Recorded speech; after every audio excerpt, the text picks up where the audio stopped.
Good morning, this is Mona, and this is my morning view. Today, Summer Edition 2025, the very last Summer 2025 Fiesty Friday. It is, yes, Fiesty Friday. Fiesty Friday. Yes, we get to have a little bit of fun on Fridays because it is a day that I can just say just about anything. A complaint, a offense. I can offend people on Fridays. I can. You know why? Jesus offended people. You don't think so? How about when they all walked away, when he said, you have to drink my blood and eat my flesh, or you have no part of me. And people are like, this is a hard saying. They're thinking in their head cannibalism. And it wasn't that intent at all. They weren't hearing what he was saying. And so he offended people and they walked away.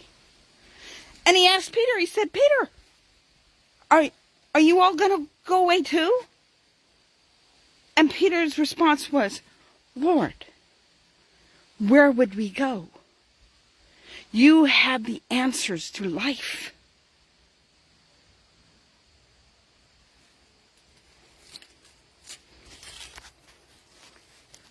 So Jesus offended people. So it's not wrong to offend people. It's in how you do it. And the best part of Fiesty Friday is sometimes I offend myself. Because when I offend myself, it's a heart check. It's a mind thought check. It's a, what are you doing with your life check? Let me get rid of my pharmacy trying to call me to tell me that I have meds that I don't need right now. All right, so the thing of it is I can offend myself, and it is a heart check, right? What do I need to change about me? When you are offended,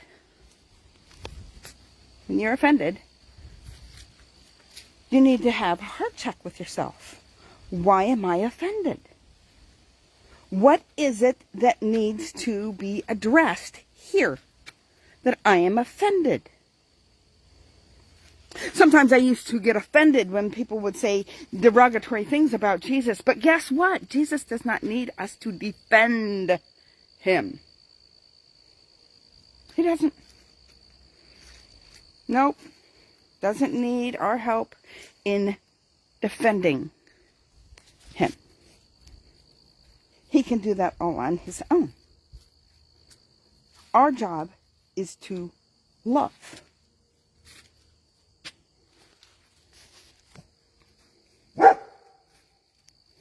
Somebody is being disrespectful to our faith, to our God, to Jesus. It's because they are hurting somewhere. Hurting. It's a possibility that some church person hurt them. You know, the church lady. I always refer back to that Saturday Night Live skit. I used to be so offended by that person because I'm like, I don't know anybody that acts like that. Okay, they might not look like that. Nope. No. Not physically. And they may not sound like that. But the words that they say are hurtful. Hurtful. And we're not talking about an offense in the sense of speaking truth. Because when you speak truth, I've told you, you need to speak it in love. Otherwise, don't speak the truth, because all it is then is just true. So, true love does not want to hurt the person. Jesus didn't say to drink my blood and eat my flesh or have no part of me to hurt anyone. He was just speaking a truth that wasn't flesh the way we think about that idea of, oh my goodness, are we going to become cannibals? That's where the first Christian church group, people thought that because of this concept. But it's not what it meant. They didn't see beyond the physical into the spiritual realm of what he was trying to say, and therefore got offended. So a lot of times we speak truth and people don't see the spiritual side of what is being said.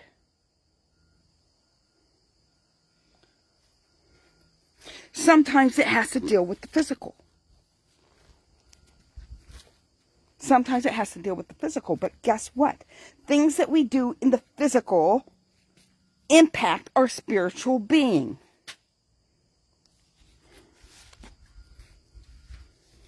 And that's whether our spiritual being is dead because it hasn't been awakened yet, coming to Christ, or whether our spirit is alive and we're feeding it some poison in the name of religion.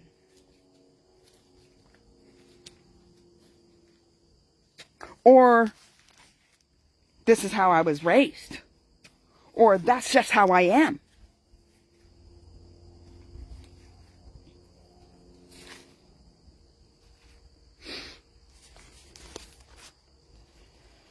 So we need to speak truth in love. And sometimes people get offended.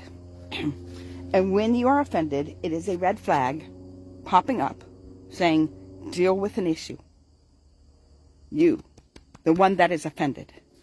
Don't worry about the offender. There are people out there that will say offensive things that are hurtful in the sense that they meant harm. You don't have to accept what they have to say. You don't. But when something is said and it offends you, and it's true, and they came from a place where there's love involved, where it's like, I pain to see you hurting yourself by acting a certain way or being a certain way that is contrary to what God sees you.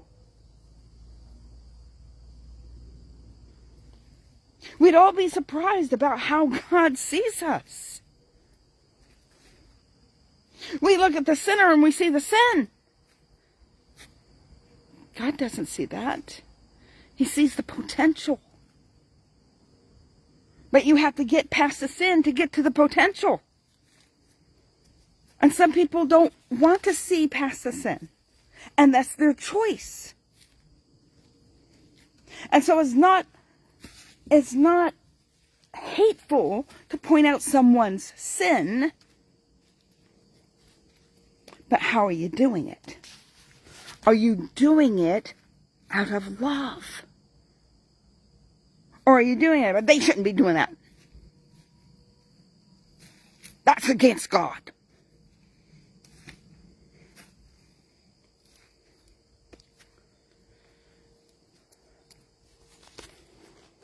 I was talking to my husband yesterday about the whole thing with, we've been talking about this whole Charlie Kirk thing. And I said, had it been somebody like Nancy Pelosi, would the conservatives be celebrating? I said, I could totally see some of the people we know going, yee-haw, yee-haw, ding dong, the witch is dead, the wonderful witch is dead. Yeah. Hello. That's not what we need to do. I could totally see some conservatives. See, I kind of pointed at some liberals last week, but I'm talking about conservatives. People who claim that they know Christ. People that say they are Christians. People that are Christians. See, notice there's different categories of that. Okay? Because we as Christians are not exempt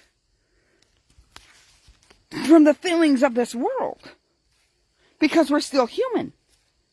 And we sit there and we look at the things that are wrong with this world, and we're like, and we get angry. And then we want to defend God.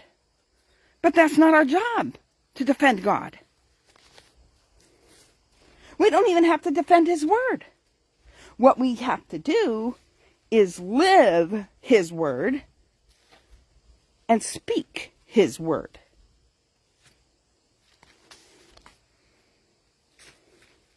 Wow, this is totally going a different direction than I thought in my head when I turned on my phone and put in Fiesty Friday, and I'm sitting there going, you know what, I think I'm going to talk about radical love. Radical love. It's kind of part of radical love, in a sense. But that's one of the reasons why I like to do these impromptu, without thinking about what I'm going to say, because God may change it up the minute I hit go. Sometimes I start talking about something and He changes it.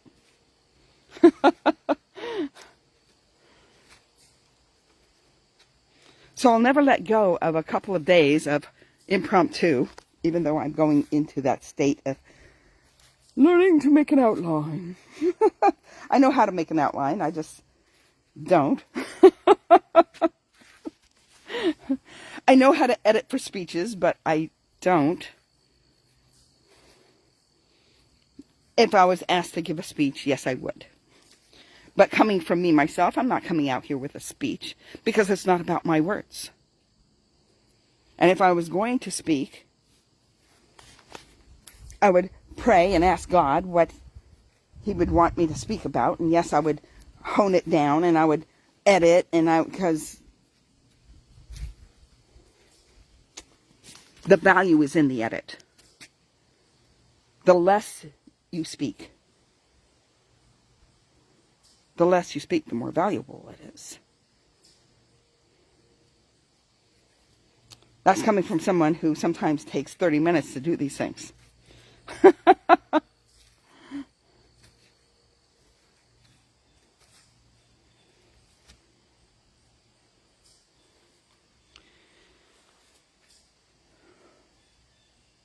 The less we speak. Let's talk about that in the sense of when we're telling people about Jesus. Because our actions speak louder than words. Our actions speak louder than words. And so as we live Christ,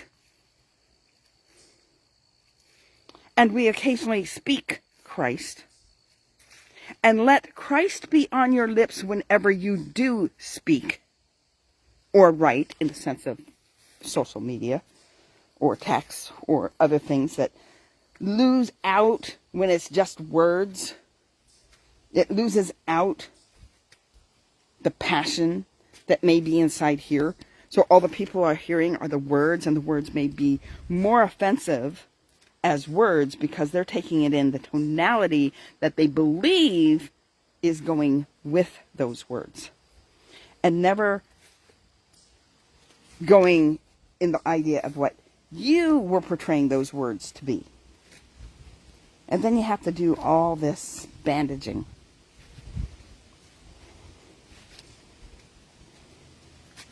I've been guilty. So Fiesty Friday. What are we talking about today? It's okay to offend, but do it in love. And if you can't do it in love, don't do it. Because then it's not truth. It's just true. And when you get offended, red flag. What do I need to change here? What is God speaking to me in this?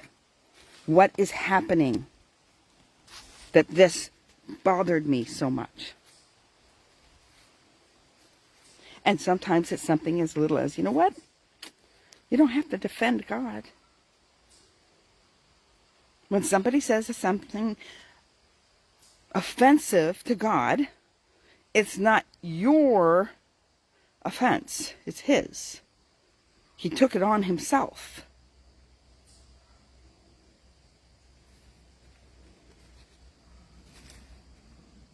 And maybe they didn't mean for it to be an offense. Or maybe they're hurting because of just too many words that were not spoken in love. All right.